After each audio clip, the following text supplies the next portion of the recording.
Kita melayani Tuhan bukan karena untuk mendapatkan upah. Saya dan saudara dipanggil oleh Tuhan karena Tuhan mau kita menjadi pemberita Injil yang sungguh-sungguh tanpa harus mengharap balasan daripada Tuhan. Karena ketika kita melakukan dengan sungguh-sungguh, dengan sendirinya berkat Tuhan akan tercurah dalam hidup kita. Dan tentunya jangan pernah kita lupakan bahwa kita sebagai hamba Tuhan, kita harus tetap bekerja untuk memenuhi kebutuhan kita. Kita bertanggung jawab kepada keluarga kita. Kita bertanggung jawab kepada anak-anak kita tanpa harus merepotkan orang lain. Sekali lagi, celakalah bagi para hamba Tuhan yang di dalam konsep pemikiran ketika saya melayani Tuhan, saya akan memperoleh gaji. Apalagi yang menagih-nagih gajinya kepada jemaat, kepada bendahara gereja. Sungguh sangat memalukan.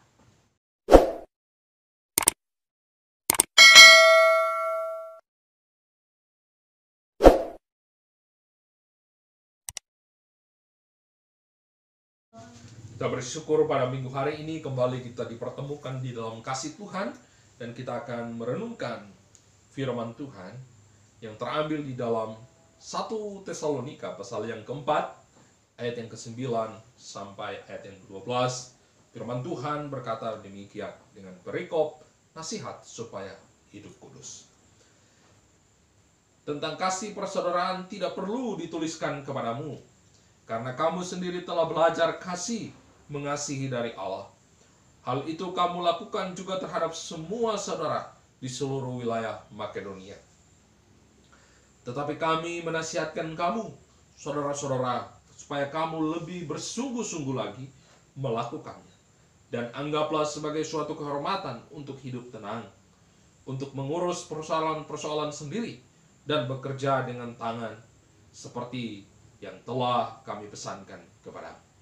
Sehingga kamu hidup sebagai orang-orang yang sopan di mata orang luar dan tidak bergantung pada mereka. Amin untuk firman Tuhan. Yesus berkata, berbahagialah setiap kita yang mendengar firman Tuhan, terlebih melakukannya dalam kehidupan kita hari lepas hari. Bapak Ibu Saudaraku yang dikasihi dan diberkati oleh Tuhan Yesus Kristus, perikopnya adalah nasihat hidup kudus. Tetapi saya akan membahas khusus di dalam ayat yang ke-9 sampai ayat yang ke-12 dengan tema yaitu kunci hidup tenang. Sekali lagi, kunci hidup tenang. Gereja atau jemaat di Tesalonika merupakan jemaat yang sangat terkemuka dalam perjanjian baru. Jemaat ini dirintis oleh Paulus dan Silas serta Timotius. Di mana jemaat di Tesalonika ini sangat berkembang dan menjadi pusat penginjilan atau pusat misi pada waktu itu. Kenapa? Karena kesaksian tentang kuasa Injil yang begitu nyata dalam kehidupan jemaat yang ada di Tesalonika. Dulunya sebelum Paulus menyampaikan firman Tuhan, mereka adalah penyembah-penyembah berhala. Mereka menyembah dewa-dewa. Mereka tidak menyembah Allah yang benar. Tetapi ketika Paulus, Silas, dan Timotius melayani mereka, mereka boleh percaya kepada Tuhan. Mereka boleh mengenal Tuhan, bahwa Yesus adalah Tuhan dan Juru Selamat. Sehingga mereka berbalik arah dari yang menyembah berhala menjadi penyembah Allah yang benar. Kesaksian hidup mereka dari yang menyembah berhala menjadi penyembah Allah yang benar di dalam Yesus Kristus itu tersebar di seluruh penjuru. Sehingga jemaat Tesalonika, kesaksian hidup mereka menjadi Injil yang hidup dalam kehidupan mereka dan menjadi berkat bagi banyak orang. Nah, Bapak Ibu Saudaraku yang terkasih dan diberkati oleh Tuhan Yesus Kristus, harusnya hal yang sama juga terjadi dalam kehidupan kita. Ketika kita sebelumnya belum percaya kepada Tuhan, atau kita belum bertobat, kita tentunya hidup jauh daripada Tuhan. Dan ketika kita mengenal Yesus, kita mengenal Injil itu, kita percaya bahwa Yesus adalah Tuhan dan Juru Selamat, harusnya dibarengi juga dengan kehidupan yang senantiasa hidup kudus, hidup benar di hadapan Tuhan, dan itu menjadi saksi yang hidup, menjadi Injil yang terbuka dalam kehidupan kita sebagai anak-anak Tuhan. Bapak Ibu Saudaraku yang diberkati dan dikasihi oleh Tuhan Yesus Kristus, dalam bagian ini, khususnya di dalam ayat 9 sampai ayat 12, Paulus menasihatkan kepada jemaat yang ada di Tesalonika bahwa mereka betul-betul terkenal bagaimana kasih mereka, bagaimana kekudusan hidup mereka, bagaimana kebenaran hidup mereka. Tetapi di sini Paulus menasihatkan kepada mereka supaya mereka menjadi lebih tenang lagi adalah yang pertama di ayat 9 sampai 10. Saya akan bacakan bagi kita semua. Tentang kasih persaudaraan tidak perlu dituliskan kepadamu, karena kamu sendiri telah belajar kasih mengasihi dari Allah.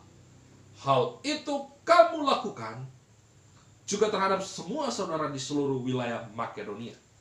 Tetapi kami menasihati kamu, saudara-saudara, supaya kamu lebih bersungguh-sungguh lagi melakukannya.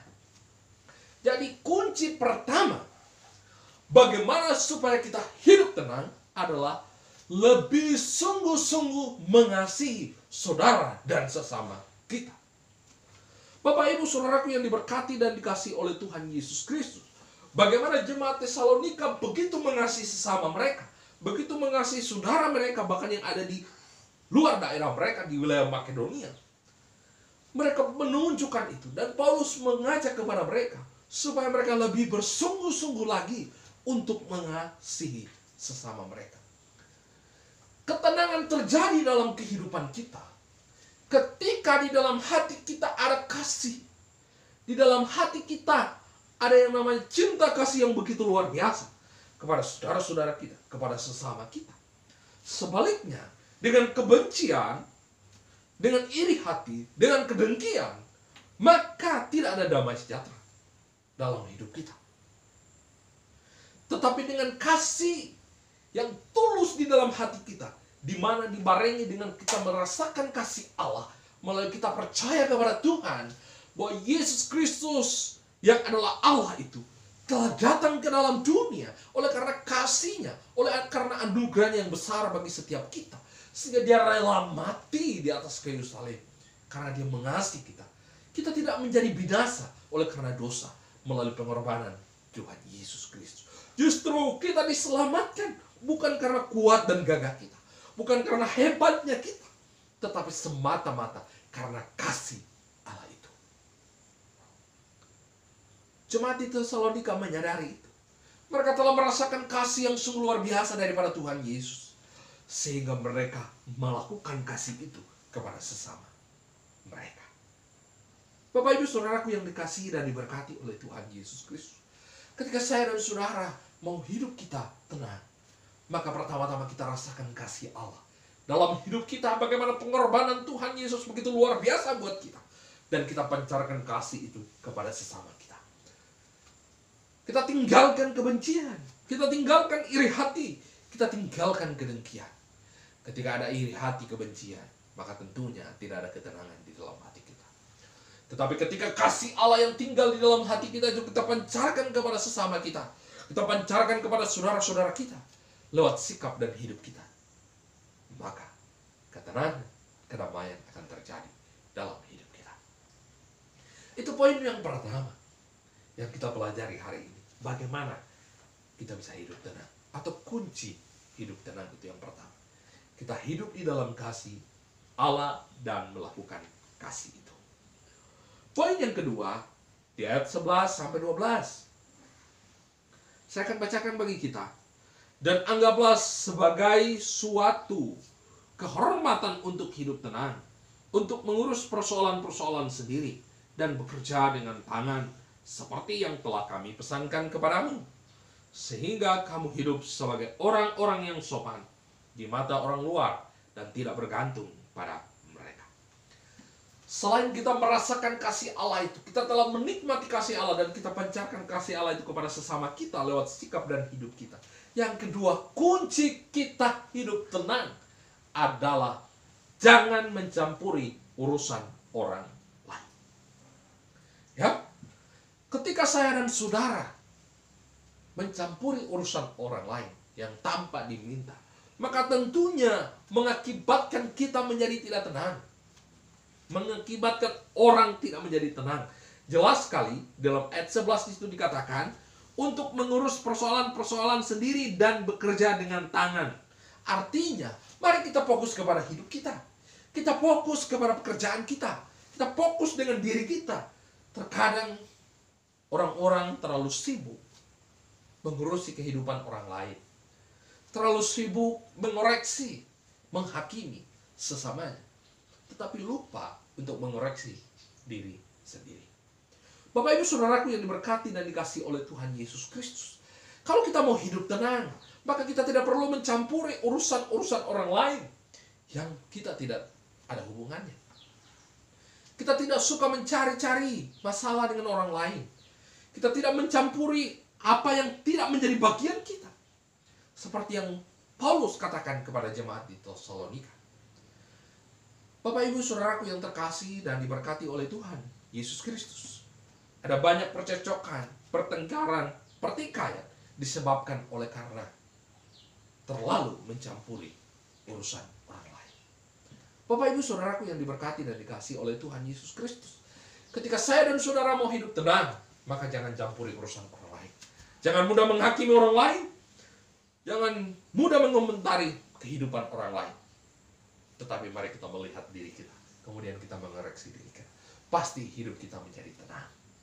Karena tadi kita telah mengalami kasih Allah itu. Kemudian kita pancarkan kasih Allah itu kepada sesama kita. Dan kita mulai mengoreksi diri kita tanpa mencampuri urusan orang lain.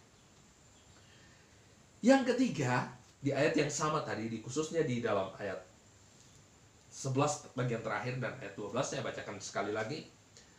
Dan bekerja dengan tangan seperti yang telah kami pesankan kepadamu. Jadi poin yang ketiga adalah bagaimana kita harus hidup mandiri tanpa bergantung pada orang lain. Bapak Ibu Saudaraku yang diberkati dan dikasihi oleh Tuhan Yesus Kristus. Dalam bagian firman Tuhan ini, Paulus mengajar kepada kita supaya kita betul-betul hidup mandiri tanpa menggantungkan hidup kita kepada orang lain. Bahkan Paulus menekankan harus bekerja dengan tangan. Ada banyak anak-anak Tuhan yang terlalu bergantung kepada orang lain. Sedikit-sedikit minta tolong kepada orang tua. Sedikit-sedikit minta tolong kepada siapa. Padahal dia mampu untuk melakukannya. Dia mampu untuk bekerja. Nah, Bapak Ibu Saudaraku yang diberkati dan dikasihi oleh Tuhan Yesus Kristus, sangat berdosa jika seseorang yang mampu bekerja, tetapi justru menggantungkan hidupnya kepada orang lain, menjadi benalu bagi orang lain, bahkan berpura-pura tidak mampu sehingga mengakibatkan orang lain menderita. Bapak Ibu Saudaraku yang diberkati dan dikasihi oleh Tuhan Yesus Kristus, Paulus mengecam ini supaya setiap orang harus betul-betul tidak mencampuri urusan orang lain dan berusaha bekerja dengan tangannya sendiri, menggantungkan hidupnya kepada Tuhan dan bekerja berusaha sendiri tanpa menggantungkan hidupnya kepada orang lain. Bapak Ibu Saudaraku yang diberkati dan dikasihi oleh Tuhan Yesus Kristus, sehingga kata Paulus dalam ayat 12, kamu hidup sebagai orang-orang yang sopan dan di mata orang luar dan tidak bergantung kepada mereka. Banyak daripada kita, ketika kita tidak menjadi mandiri, kita bergantung kepada kehidupan orang lain, kita akan menjadi cibiran orang lain. Kita tidak menjadi tenang. Tetapi kalau kita mau hidup tenang, kita harus tinggal di dalam kasih itu, kemudian kita pancarkan kasih Allah itu kepada sesama kita. Kita tidak mencampuri urusan orang lain. Kita fokus di dalam hidup kita kemudian kita mengoreksi diri kita. Apa yang tidak benar, apa yang tidak sesuai di mata Tuhan, kita luruskan dan kita senantiasa mengoreksi hidup kita. Dan jangan bergantung kepada orang lain. Kita harus bekerja dengan tangan kita sendiri sehingga kita memperoleh ketenangan. Kita menyiapkan hidup kita sendiri sehingga kita memperoleh ketenangan dan kita menjadi orang yang sangat terhormat. Orang yang bangga kepada diri kita dan orang lain melihat kita menjadi bangga.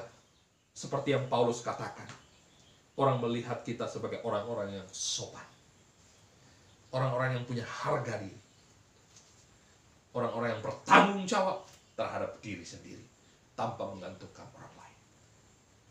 Bapak Ibu Saudaraku yang diberkati dan dikasihi oleh Tuhan Yesus Kristus, sungguh miris jika ada hamba Tuhan, ada pelayan Tuhan, ada anak-anak Tuhan yang kehidupannya suka mencampuri hidup orang lain, yang tidak senantiasa hidup di dalam kasih dan memancarkan kasih Allah, bahkan yang hidupnya menggantungkan kepada jemaat.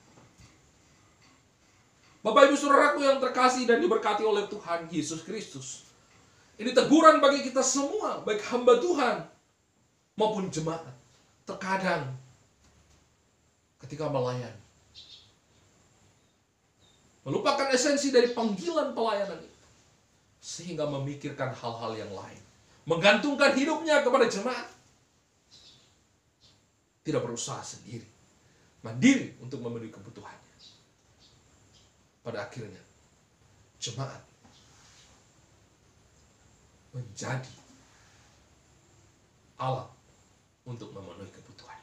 Bapak Ibu Saudaraku yang diberkati dan dikasihi oleh Tuhan Yesus Kristus, sebagai hamba Tuhan maupun jemaat, mari kita belajar memenuhi kebutuhan kita sendiri. Kita belajar bekerja dengan sungguh-sungguh. Paulus bukan hanya berkata lewat bibirnya, tetapi dia tunjukkan kepada jemaat di Tesalonika bagaimana dia melayani Tuhan dengan sungguh-sungguh, sekaligus juga dia memenuhi kebutuhannya sendiri. Dia bekerja, dia menjual tenda, karena dia tahu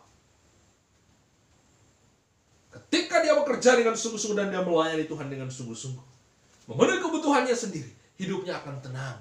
Hidupnya tidak merepotkan orang lain. Tapi celakalah bagi kita semua jemaat Tuhan, apalagi hamba Tuhan, yang mengatasnamakan pelayanan Tuhan, tetapi menggantungkan hidupnya kepada jemaat. Menggantungkan hidupnya kepada persembahan jemaat. Bahkan menagih-nagih gajinya ketika tanggalnya sudah sampai. Sungguh terlalu memalukan. Hati-hati. Kita melayani Tuhan bukan karena kita digaji. Kita melayani Tuhan bukan karena untuk mendapatkan upah. Saya dan saudara dipanggil oleh Tuhan karena Tuhan mau kita menjadi pemberita Injil yang sungguh-sungguh, tanpa harus mengharap balasan daripada Tuhan. Karena ketika kita melakukan dengan sungguh-sungguh, dengan sendirinya berkat Tuhan akan tercurah dalam hidup kita. Dan tentunya jangan pernah kita lupakan bahwa kita sebagai hamba Tuhan, kita harus tetap bekerja untuk memenuhi kebutuhan kita. Kita bertanggung jawab kepada keluarga kita. Kita bertanggung jawab kepada anak-anak kita, tanpa harus merepotkan orang lain. Sekali lagi, celakalah bagi para hamba Tuhan yang di dalam konsep pemikiran, ketika saya melayani Tuhan, saya akan memperoleh gaji. Apalagi yang menagih-nagih gajinya kepada jemaat, kepada bendahara gereja. Sungguh sangat memalukan. Bapak Ibu Saudaraku yang diberkati dan dikasihi oleh Tuhan Yesus Kristus, jikalau kita mau melayani Tuhan dengan tenang, kita mau hidup tenang dalam kehidupan kita sebagai jemaat dan pelayan Tuhan, maka yang pertama-tama, mari kita mengasihi Tuhan dengan sungguh-sungguh. Kita mengasihi sesama kita. Kita pancarkan kasih Allah itu kepada sesama kita. Dan yang kedua, jangan pernah kita mencampuri urusan orang lain. Karena dengan kita mencampuri urusan orang lain akan menambah masalah yang baru. Tetapi justru mari kita mengoreksi diri kita. Kita mengoreksi hati kita apakah motivasi dan perbuatan-perbuatan kita selama ini sudah benar di hadapan Tuhan atau tidak. Dan yang terakhir, jangan pernah menggantungkan hidupmu kepada orang lain, sekalipun engkau adalah hamba Tuhan.